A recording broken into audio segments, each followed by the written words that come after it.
बिस्मिल्लाहिर्रहमानिर्रहीम, अस्सलाम वालेकुम जी। ये लेक्चर नंबर 2 है हमारा इनर प्रोडक्ट स्पेस का। इसमें देखिए, इससे पहले हमने 22 तक MCQs किए थे। अब आपके पास 23 नंबर पे जो MCQs है, द नॉर्म ऑफ इस मैट्रिक्स का आपने नॉर्म फाइंड करना है। अब आपके पास जो वेक्टर है वो वेक्टर नहीं है, बल्कि वेक्टर की जगह आपके पास एक मैट्रिक्स की फॉर्म में वेक्टर है।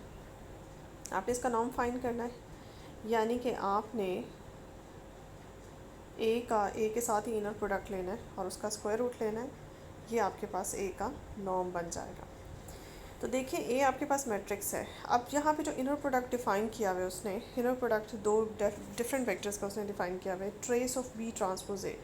अब आप ट्रेस की डेफिनेशन अगर आप जाके देखना चाहें तो आप देख सकते हैं। ट्रेस जो है किसी मैट्रिक्स का जब लिया जाता है, ए मैट्रिक्स का फॉर एग्जांपल अगर आप ट्रेस लेते हैं, तो इसका मतलब होता है कि आप उसके मेन डायगोनल के एलिमेंट्स को सम कर रहे हैं। तो ट्रेस ऑफ द मैट्रिक्स का मतलब ये है कि आप उसके मेन डायगोनल के एलिमेंट्स को सम कर लें, तो वो उस मैट्रिक्स का ट्रेस हो जाएगा। अच्छा जी, यहाँ आपने क्या करना है, बाद वाले मैट्रिक्स का ट्रांसपोज लेके पहले वाले मैट्रिक्स से मल्टीप्लाई कर दिया और उसके बाद उसका ट्रेस ले लिया। लेकिन चूँकि आपने ए का इनर प्रोडक्ट ए के साथ ही फाइंड करना है, तो फिर ये फॉर्मूला इस तरह बनेगा, trace of A transpose A. अब आप देख लें कि जब आप ए ट्रांसपोज लेते हैं तो आपके पास ए ट्रांसपोज का जो आंसर है 1 2 3 -4 आता है। और इसको जब आप ए से ही मल्टीप्लाई करते हैं 1 2 3 -4, तो जो आपके पास आंसर आता है वो आप इसकी जगह लिख लेंगे। तो ये आपके पास आंसर आता है 1 + 9 2 + 2 बल्कि 2 - 12, इसी तरह से 2 - 12 और 4 + 16। ये जी आपके पास ए और ए ट्रांसपोज के प्रोडक्ट का आंसर है। ए को ए ट्रांसपोज से मल्टीप्लाई कर लें तो आपके पास आती हैं एंट्रीज 10 -10 -10 एंड 20। 10 -10 -10 एंड 20। तो फाइनल आपके पास आंसर आता है 10 -10 -10 एंड 20। और जब आप इसका ट्रेस लेते हैं तो ट्रेस लेने के बाद, अच्छा, आपने अभी नॉर्म फाइंड करना है। ये आपने ट्रेस ले लिया, ट्रेस लिया तो आपके पास आता है जी 30। फाइनली आपके पास ए से ए इनर प्रोडक्ट का जो आंसर आता है वो आता है आपके पास 30। अब आपने इनर प्रोडक्ट नहीं लेना, आपने बेसिकली नॉर्म लेना है। तो इसका जब आप अंडर रूट करेंगे तो आपके पास 30 अंडर रूट आंसर में आएगा। नेक्स्ट है जी आपके पास 24 नंबर पे। 24 नंबर पे ये आपके पास एक मैट्रिक्स है, फिर वही रिपीट, वही प्रोसेस, एक ही प्रोसेस से रिलेटेड आप 2-3 MCQs हैं। तो आपने बिल्कुल वैसे ही करना है। आपने ए, अब मैंने आपको बता दिया है कि आपने ए का नॉर्म फाइंड करना है, यानी कि आपने ए का ए के साथ इनर प्रोडक्ट लेके उसका अंडर रूट ले लेना है। कि आपका ए मैट्रिक्स का नॉर्म हो जाएगा। और डिफ़ाइन वैसे ही है कि ए को ए की जगह बी की जगह भी इस वक्त आपके पास ए ही होगा। तो B transpose mean A transpose, वैसे ही उसी प्रोसेस से करें और इसके बाद सॉल्व करें। आपके पास जो आंसर है वो 5 है। नेक्स्ट है जी आपके पास, आप देखिए, norm of F of T. F of T का नॉर्म फाइंड करें, जबकि इनर प्रोडक्ट इस तरह से डिफ़ाइन किया हुआ है और एफ ऑफ टी की वैल्यू भी दी हुई है। अब एफ ऑफ टी का नॉर्म का मतलब है कि आपने inner product F of T का एफ ऑफ टी के साथ ही फाइंड करना है और उसका जाके अंडर रूट ले लेना है। तो देखिए, नॉर्म कैसे उसने डिफ़ाइन किया हुआ है, एफ़ जी की जगह भी आप एफ़ ही रखेंगे तो आपके पास आंसर आएगा इनर प्रोडक्ट का, एफ़ का एफ़ के साथ जो इनर प्रोडक्ट है उसका आंसर आएगा t² और इंटीग्रेशन के साथ dt। जब आप इंटीग्रेशन करेंगे तो आपके पास आंसर t³/3 आएगा। और जब आप 0 से 1 लिमिट पुट करेंगे तो आपके पास 1/3 आंसर आएगा। 1/3 जो है आपके पास इनर प्रोडक्ट है, लेकिन अगर आप नॉर्म फाइंड करना चाहते हैं तो आपके पास 1/√3 आएगा। ये है जी आपके पास बी ऑप्शन, आप टिक करेंगे। इसी तरह से 26 से आप टी के बजाय उसने 2t कर दिया और आप देख लें, इसको वैसे ही सॉल्व करें, उसी प्रोसेस से गुजार के, लिमिट भी आपकी वैसी ही है और जी की जगह आपने एफ़ को ही रखना है। तो आप देखेंगे कि आपका बी ऑप्शन जो है वो ठीक है। नेक्स्ट है आपके पास 27 भी बिल्कुल वैसा ही है, पहला जैसे 25 था, बस इसमें लिमिट का फ़र्क है। 0 से 3 आपकी लिमिट है। इसका मैं आंसर बताती जाऊँ कि इसका आंसर जो है वो 3 ऑप्शन सही है आपका। नेक्स्ट देखिए जी, आपके पास है 28 नंबर पे। ये आपके पास एक कॉलम मैट्रिक्स रखा हुआ है, the norm of column matrix. इस कॉलम मैट्रिक्स से आपने नॉर्म फाइंड करना है, वही चीज़ है, तरीका वही है, लेकिन इनर प्रोडक्ट जो डिफाइंड है वो ज़रा डिफरेंट तरीके से डिफाइंड है। आपने इस u और v की जगह आपने u का u के साथ ही इनर प्रोडक्ट लेना है। जब आप u का u के साथ इनर प्रोडक्ट लेते हैं तो डिटर्मिनेंट ऑफ u ट्रांसपोज और साथ में u ही आता है। तो आप देख लें कि आप u ट्रांसपोज जब लेते हैं तो आपके पास रो जो है वो कॉलम बन जाता है, तो ये आपके पास रो मैट्रिक्स बन जाता है, 1 to 1। ये आपके पास आता है जी u ट्रांसपोज। अब u ट्रांसपोज को जब आप u से मल्टीप्लाई करेंगे 1 to 1 के साथ, यानी कि u ट्रांसपोज को u से मल्टीप्लाई करेंगे, तो आंसर में आपके पास 1 + 4 + 1 ये आपके पास आएगा। ये आपके पास आएगा जी 6। ये एक ऐसा मैट्रिक्स है जिसकी 1 रो फर्स्ट रो और फर्स्ट ही कॉलम है, यानी कि 1 रो और 1 ही कॉलम है, एक रो और एक ही कॉलम है। अब इस मैट्रिक्स का आप जाएं और जाके डिटर्मिनेंट ले लें तो वो आपका इनर प्रोडक्ट हो गया, तो इसका डिटर्मिनेंट जो है वो 6 ही आएगा। उसके बाद इस 6 का ले लें आप अंडर रूट, तो वो नॉर्म बन जाएगा। तो अंडर रूट लेना ना भूलें आप नॉर्म का, जब भी आप नॉर्म फाइंड करें इनर प्रोडक्ट में समटाइम्स वो इनर प्रोडक्ट और नॉर्म जो है वो कंफ्यूज कर जाते हैं, तो याद रखिएगा कि जब नॉर्म हो तो आपने इनर प्रोडक्ट फाइंड करने के बाद अंडर रूट लेना नहीं भूलना। अगर आप 6 ही ढूंढते रहेंगे तो आपको 6 ऑप्शन में मिलेगा ही, तो आपका डी ऑप्शन जो है वो ठीक है। नेक्स्ट देखिए जी 29 नंबर पे। 29 नंबर पे सेम वही क्वेश्चन है, बस आपका मैट्रिक्स कॉलम मैट्रिक्स चेंज कर दिए, आपने उसी पैटर्न पे चलना है। इसका आंसर बता दूँ, इसका सी ऑप्शन ठीक है। 30th नंबर पे देखिए, 30th नंबर पे आपके पास है, ये दोनों आपके पास मैट्रिसेस हैं। आपने इन दोनों का इस रूल के अकॉर्डिंग, जैसे रूल पहले है वैसे रूल के अकॉर्डिंग आपने इनका इनर प्रोडक्ट लेना है। इनर प्रोडक्ट लेने के बाद जो है अच्छा नॉर्म नहीं है यहाँ पे, द नॉर्म नहीं है, नॉर्म ये गलती से लिखा गया, बस आपके पास ये u वेक्टर है और ये v वेक्टर है। आपने इस इनर प्रोडक्ट की डेफिनेशन के अकॉर्डिंग इन दोनों का इनर प्रोडक्ट फाइंड करना है, ठीक है जी। तो आप ये नेक्स्ट में भी इसी तरह से, ये गलती क्योंकि नेक्स्ट भी इसी तरह का क्वेश्चन है, तो आपने इनर प्रोडक्ट फाइंड करना है। इनर प्रोडक्ट का रूल क्या है, वही रूल जो आपका ऊपर जो है वो डिफ़ाइन किया हुआ है। इसका कर लेते हैं। आप u अगर पहले लिखते हैं तो u का जी हो जाएगा ट्रांसपोज, u का आपका ट्रांसपोज आता है 1 to 1 और v आपका एज इट इज़ रहेगा, v है आपका 2 1 2। जब आप इन्हें मल्टीप्लाई करते हैं तो आपका 2 + 2 + 2 आता है, 2 4 and 6 आपके पास आंसर में आता है। और इसका ले लेंगे आप डिटर्मिनेंट, तो डिटर्मिनेंट अगेन आपके पास 6 आएगा, ठीक है जी। तो आप यहाँ ले लें 6, तो आपका 6 ऑप्शन जो है ऑप्शन में ठीक होगा। बिल्कुल इसी पैटर्न पे चलते हुए आपका 31st है। ये इस तरह से दो मैट्रिसेस दिए हुए, उनका आपने इनर प्रोडक्ट डिफाइन किया हुआ है, उस तरीके से आपने इनर प्रोडक्ट फाइंड करना है। नेक्स्ट है जी आपके पास 32 नंबर पे, a vector orthogonal to this and this. देखिए आपके एक वेक्टर, इन चारों में से वो वेक्टर फाइंड करें जो कि आपका u के साथ भी ऑर्थोगोनल और v के साथ भी ऑर्थोगोनल। ऑर्थोगोनल वेक्टर्स हम जानते हैं कि एक वेक्टर u v के साथ ऑर्थोगोनल है अगर ये आपस में इनके दरमियान एंगल जो है वो 90 डिग्री का एंगल हो, जैसे कि हम पढ़ चुके हैं। अब 90 डिग्री का एंगल जो है उसके जब हमने डिस्क्रिप्शन पढ़ी थी तो उसमें हमने देखा था कि आपके पास दो वेक्टर्स का अगर इनर प्रोडक्ट भी ज़ीरो हो जाता है तो वो दोनों वेक्टर्स जो हैं आपके ऑर्थोगोनल वेक्टर्स हो जाते हैं। तो आप क्या करें, इनर प्रोडक्ट जो है दो वेक्टर्स का निकालें और आप उनका इनर प्रोडक्ट जो है वो फाइंड करें, और जिसका इनर प्रोडक्ट इन दोनों के साथ, इन चारों में से जिसका इनर प्रोडक्ट इन दोनों के साथ ज़ीरो होगा, वो जो वेक्टर है वो इनके साथ ऑर्थोगोनल होगा। अच्छा एक सवाल यहाँ पे ज़हन में आ रहा है कि आप का इनर प्रोडक्ट तो उसने डिफ़ाइन ही नहीं किया, ठीक है।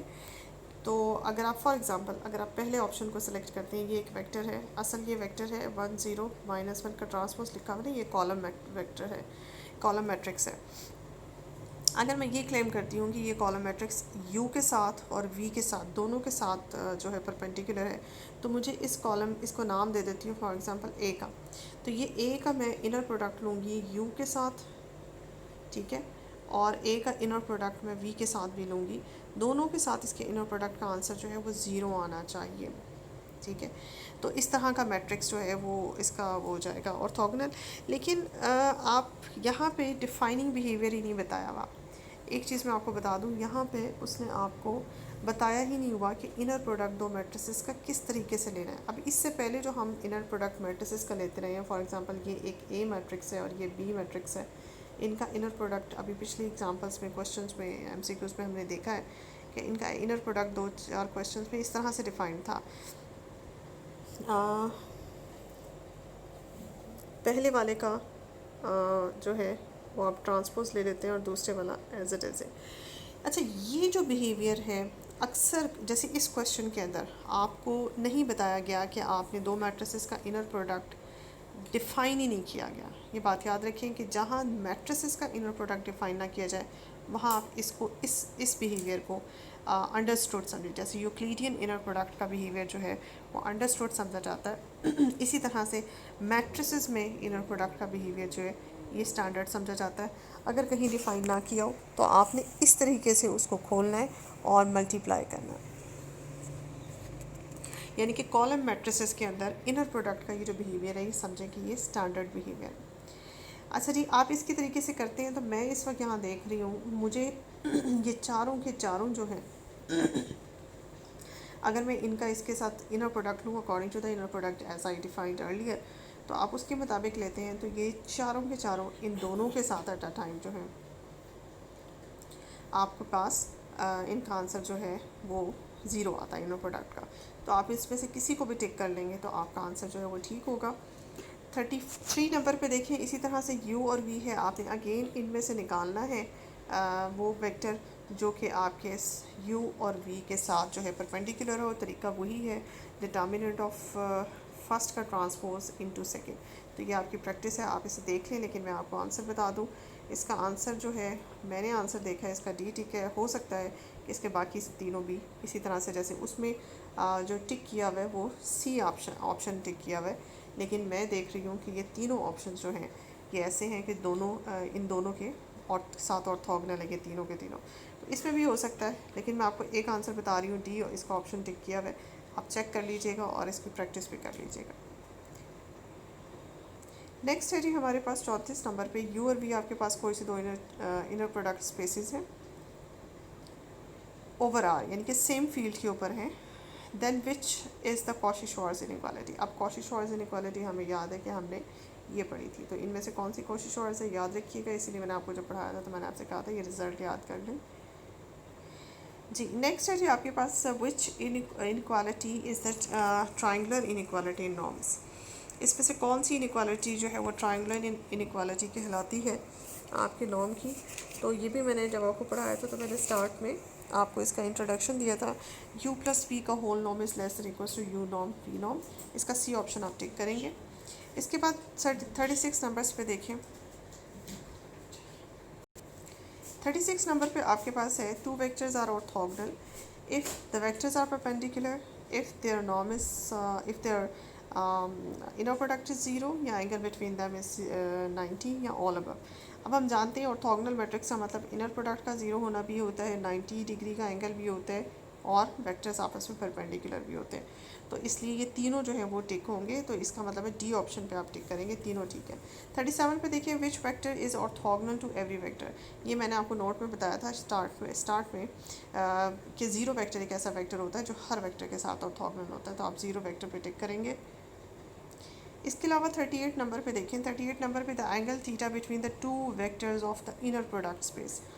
इनर प्रोडक्ट स्पेस में एंगल फाइंड करने का, कोई से दो वेक्टर्स के दरमियान एंगल फाइंड करने का तरीका जो है cos theta is equals to inner product of v1 v2 for example and divided by the norm of v1 into norm of v2 था।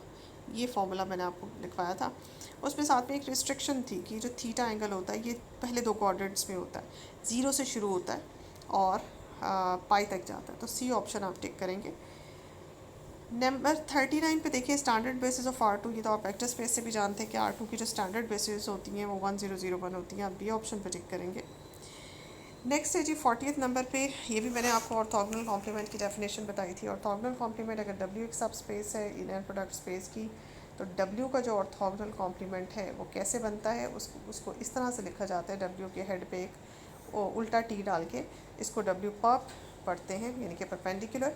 इसमें आपके वेक्टर्स इनर प्रोडक्ट स्पेस के वो सारे वेक्टर्स आते हैं जो वेक्टर्स W के एलिमेंट्स के साथ ऑर्थोगोनल होते हैं, यानी कि या आप इसमें सेकेंड ऑप्शन अपना टिक करेंगे, क्योंकि देखिए ये वो सारे वेक्टर्स आप उठाएंगे इनर प्रोडक्ट से जो W के सारे एलिमेंट्स के साथ जो है for all the elements of W वो ज़ीरो इनर प्रोडक्ट देते हैं, यानी कि ऑर्थोगोनल होते हैं। नेक्स्ट देखिए जो आपके पास 41 नंबर पे है, a set of vectors in inner product space V over R is said to form the orthogonal system। Orthogonal system की डेफिनेशन मैंने आपको बताई थी कि कोई भी सिस्टम आपके पास एक है और उसके अंदर ढेर सारे आपके पास वेक्टर्स हैं और वो वेक्टर्स जो हैं आपस में ऑर्थोगोनल हैं, तो इसका मतलब है जो डिस्टिंक्ट वेक्टर्स हैं, अगर सारे डिस्टिंक्ट वेक्टर्स आपस में इनर प्रोडक्ट ज़ीरो बना रहे हैं तो फिर वो कलेक्शन जो है वो ऑर्थोगोनल कलेक्शन कहलाएगा, ऑर्थोगोनल सिस्टम ऑफ वेक्टर्स कहलाएगा। तो देखिए इस सिस्टम में, इस सिलसिले में आपका जो है जो सी ऑप्शन है उसको टिक करेंगे। देखिए आपके पास यू आई और यू जे का इनर प्रोडक्ट ज़ीरो है जबकि आई जे के बराबर नहीं है। इसका मतलब है कि दो डिस्टिंक्ट एलिमेंट हैं, डिस्टिंक्ट एलिमेंट का इनर प्रोडक्ट ज़ीरो होना चाहिए और फॉर ऑल के लिए, यानी कि तमाम डिस्टिंक्ट एलिमेंट का इनर प्रोडक्ट ज़ीरो होना चाहिए, फॉर सम के लिए नहीं। तो गलती से इसको टिक मत कर दीजिएगा, पहला ऑप्शन गलत है और 1 का ऑप्शन नहीं है, ज़ीरो होना चाहिए। नेक्स्ट देखिए जी आपके पास है 42 नंबर पे। 42 नंबर पे आपके पास है यही अगेन सेम वही सिस्टम है आपके पास कुछ वेक्टर्स का, और ये ऑर्थोनॉर्मल कब होता है। ऑर्थोनॉर्मल की डेफिनेशन हमने पढ़ी थी, जब सेम वेक्टर्स का इनर प्रोडक्ट लिया जाए तो आंसर में 1 आए और डिफरेंट वेक्टर्स का इनर प्रोडक्ट लिया जाए और आंसर में जो है आपके पास 0 आए। तो ये आप सी ऑप्शन पर टिक करेंगे। सी ऑप्शन जो है ये डेल्टा आई जे के बराबर है। देखिए ये डेल्टा आई जे जो है ये एक ऐसा फंक्शन है, इसकी वैल्यू जो है आपके पास याद रखिएगा 0 होती है, इसकी वैल्यू 0 भी होती है और इसकी वैल्यू 1 भी होती है। इसकी वैल्यू 0 तब होती है जब आई जे के बराबर ना हो और जब आई जे के बराबर हो तो इसकी वैल्यू 1 होती है। तो अब यही तो था हमारे पास ऑर्थोनॉर्मल सिस्टम। ऑर्थोनॉर्मल सिस्टम में जब आई और जे बराबर होते हैं तो आंसर 1 आता है, जब आई और जे डिफरेंट होते हैं तो आंसर जो है वो 0 आता है, और वो उसने उस दो बातों को कवर कर लिया इस डेल्टा आई जे से। नेक्स्ट है जी आपके पास 43 नंबर पे, which set of orthogonal system in R2, which set forms the orthogonal system in R2। आपने देखना है कि कौन सा सिस्टम जो है वो R2 में ऑर्थोगोनल बनाता है। अब R2 में उसने कुछ भी डिफ़ाइन नहीं किया हुआ। फॉर एग्ज़ाम्पल ये हर सेट के अंदर उसने आपको दो वेक्टर्स दिए हुए। फॉर एग्ज़ाम्पल एक वेक्टर u, एक वेक्टर v, एक वेक्टर u और एक वेक्टर v, इस तरह से उसने कलेक्शन दिया हुआ है। देखिए जी और ना ही उसने यहाँ पे मेट्रिक डिफ़ाइन की हुई है, ऑर्थोगोनल सॉरी उसने ना ही यहाँ पे आपको इनर प्रोडक्ट डिफ़ाइन किया हुआ। तो जब इनर प्रोडक्ट डिफ़ाइन ना हो तो आप यूक्लिडियन इनर प्रोडक्ट काउंट करते हैं, और यूक्लिडियन इनर प्रोडक्ट में एक वेक्टर को दूसरे वेक्टर के साथ इनर प्रोडक्ट कैसे लेते हैं, फर्स्ट एंट्री को फर्स्ट के साथ और सेकंड को सेकंड के साथ मल्टीप्लाई करते हैं। बहरहाल अगर आप इसको v1 वेक्टर और इसको v2 वेक्टर कहते हैं तो इनका इनर प्रोडक्ट लेने से अगर तो आंसर आपके पास 0 आता है तो फिर ये दोनों एक दूसरे के साथ ऑर्थोगोनल होंगे। तो देख लेते हैं, चेक कर लेते हैं। 2 को 1 के साथ मल्टीप्लाई करें 2 और 0 को 2 के साथ मल्टीप्लाई करें तो 0, तो 2 + 0 आपके पास 2 आता है जो कि 0 आंसर नहीं देता।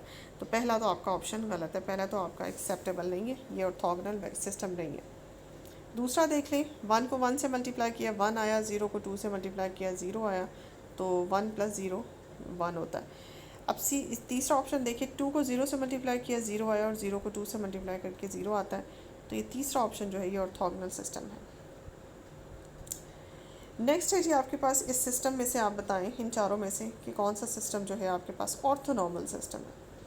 ऑर्थोनॉर्मल सिस्टम में दो बातें, ऑर्थोगोनल वाली बात भी चेक करनी होगी कि डिफरेंट वेक्टर्स यानी कि इन दोनों वेक्टर्स का आपस में इनर प्रोडक्ट लेना होगा, और यहाँ पे भी आपको एक बात बताती चलूँ कि इनर प्रोडक्ट डिफाइन नहीं है तो यूक्लिडियन इनर प्रोडक्ट आप लेंगे।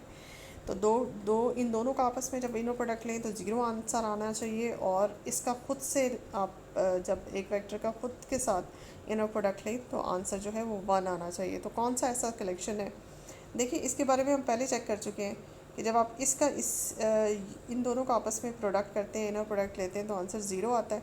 ये ऑर्थोगोनल है। और चेक कर लें इस वेक्टर को, अगर आप इस वेक्टर को चेक करते हैं 2 के साथ ही जब आप इनर प्रोडक्ट लेते हैं तो आपके पास आंसर 4 आता है। और जो कि 1 नहीं आता, तो फिर इसका मतलब है ये कलेक्शन ऑर्थोनॉर्मल तो ना हुआ। इसको चेक कर लेते हैं। इसको चेक करें तो आपके पास इनको मल्टीप्लाई करने से 1 से 0 और 0 से 1, तो ये ऑर्थोगोनल भी है। और ऑर्थोनॉर्मल के लिए जब आप इसका इसी के साथ इनो प्रोडक्ट लेते हैं तो आंसर 1 आता है, और इसका भी इसके साथ इनो प्रोडक्ट लेने से आंसर 1 आता है। तो ये सिस्टम ऑर्थोगोनल भी है और फाइनली ये ऑर्थोनॉर्मल सिस्टम हो गया। बाकियों को भी चेक कर सकते हैं, जैसे पहला आपका फेल हो जाता है और आपका ये पहला भी फेल हो जाता है, क्योंकि ये भी ऑर्थोगोनल नहीं है, ये भी ऑर्थोगोनल नहीं है। तो आपका डी ऑप्शन आप टिक करेंगे। नेक्स्ट है आपके पास 45, which method we use to find the non zero orthogonal vector to give to a given vector. अच्छा, ऑर्थोगोनल वेक्टर फाइंड करने का जो तरीका है, हमने ग्राम श्मिट का तरीका पढ़ा हुआ है। अब आरिफ रफ़ीक का तरीका आई डोंट नो, बिकॉज हमने ये बुक नहीं पढ़ी और ना ही हमने ऐसा कोई तरीका पढ़ा है। बट इसके ऑप्शंस में बोथ ए एंड बी है।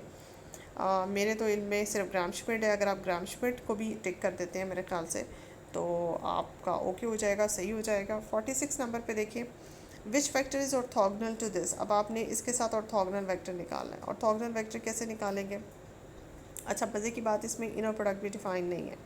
ये जो आपका वेक्टर है ये आपका R3 से बिलोंग कर रहा है, 3 डायमेंशन से, और रियल नंबर्स ही सारे नज़र आ रहे हैं। अच्छा, नहीं डिफाइन अगर आपकी इनर प्रोडक्ट, तो आपने क्या करना है, यूक्लिडियन इनर प्रोडक्ट लगा देना है। तो आप 1 बाय 1 इसका इसके साथ यूक्लिडियन इनर प्रोडक्ट लेके देखें, फिर इसका इसके साथ यूक्लिडियन इनर प्रोडक्ट लेके देखें, और इसका इसके साथ यूक्लिडियन इनर प्रोडक्ट लेके देखें।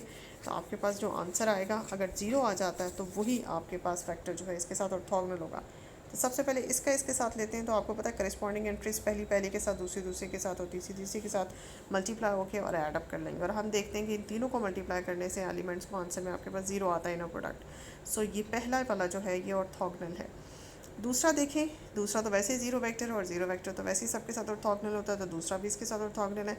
और तीसरा अगर आप देखें तो तीसरा भी ऑर्थोगोनल है। तो ऑल का ऑप्शन जो है हम टिक करेंगे।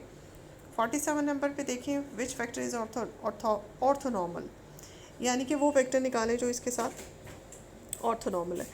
यानी कि ऑर्थोनॉर्मल में ऑर्थोगोनल की क्वालिटी भी होती है, और उस वेक्टर का उसके साथ इनो प्रोडक्ट लिया जाए तो आंसर 1 आना चाहिए। इस पे एक चीज़ यहाँ पे फोकस करती जाऊँ कि ये 0 वेक्टर है, 0 वेक्टर इसके साथ ऑर्थोगोनल तो हो जाएगा लेकिन ऑर्थोनॉर्मल नहीं होगा, तो इसलिए 0 वेक्टर जो है वो ऑर्थोनॉर्मल के केस में इसके साथ नहीं आता।